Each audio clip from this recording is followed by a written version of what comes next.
Sir, Panchamasali ಹೋರಾಟ ತೀವ್ರ ಸ್ವರೂಪ ಪಡಿತಾ ಇದೆ. 2A ಮೀಸಲಾತಿ ಬೇಕು ಅನ್ನುವಂತ ನಿಟ್ಟಿನಲ್ಲಿ ಸುವರ್ಣಸೌಧ ಮತ್ತು ಬೆಳಗಾವಿಯ ಸುತ್ತಮುತ್ತ ಹೋರಾಟಗಳ ಕಿಚ್ಚು ಜಾಸ್ತಿ ಆಗ್ತಾ ಇದೆ. ಇನ್ನೊಂದ್ ಕಡೆ ಪ್ರತಿಭಟನಾಕಾರರ ಮೇಲೆ ಪೊಲೀಸ್ ದೌರ್ಜನ್ಯ ಮಾಡಿದ್ದಾರೆ ಅನ್ನುವಂತ ಆರೋಪ ಕೂಡ ಕೇಳಿ ಬರ್ತಾ ಇದೆ ಸರ್. ಒಂದು, ಪಂಚಮಸಾಲಿ ಮೀಸಲಾತಿ ಹೋರಾಟ ಅನೇಕ ವರ್ಷಗಳಿಂದ ನಡೀತಾ ಇದೆ.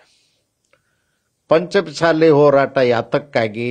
ಪಂಚಮಸಾಲಿ ಸಮಾಜದಲ್ಲಿ ಎಲ್ಲರೂ ಬಲಾಢ್ಯರಿಲ್ಲ, ಎಲ್ಲರೂ ಶ್ರೀಮಂತರಿಲ್ಲ, ಅಲ್ಲಿಯೂ ಬಡವರಿದ್ದಾರೆ. ಬಡವರಿಗೆ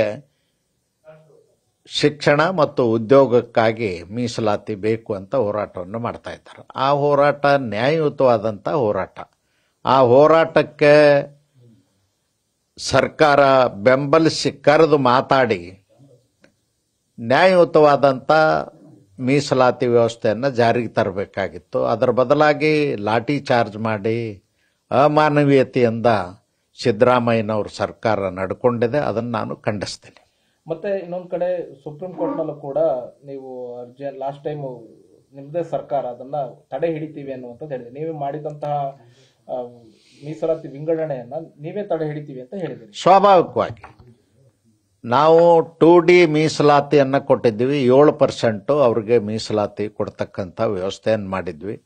ಯಾರೋ ಕೋರ್ಟ್ಗೆ ಹೋದಂಥ ಸಂದರ್ಭದಲ್ಲಿ ನಾವು ಅದರ ನ್ಯೂನತೆ ಏನಾದರೂ ಇದ್ದರೆ ಸರಿಪಡಿಸ್ಕೊಳ್ತೀವಿ ಅನ್ನೋ ವಿಚಾರವನ್ನು ಕೋರ್ಟ್ ಮುಂದೆ ನಾವು ಇಟ್ಟಿದ್ದೀವಿ.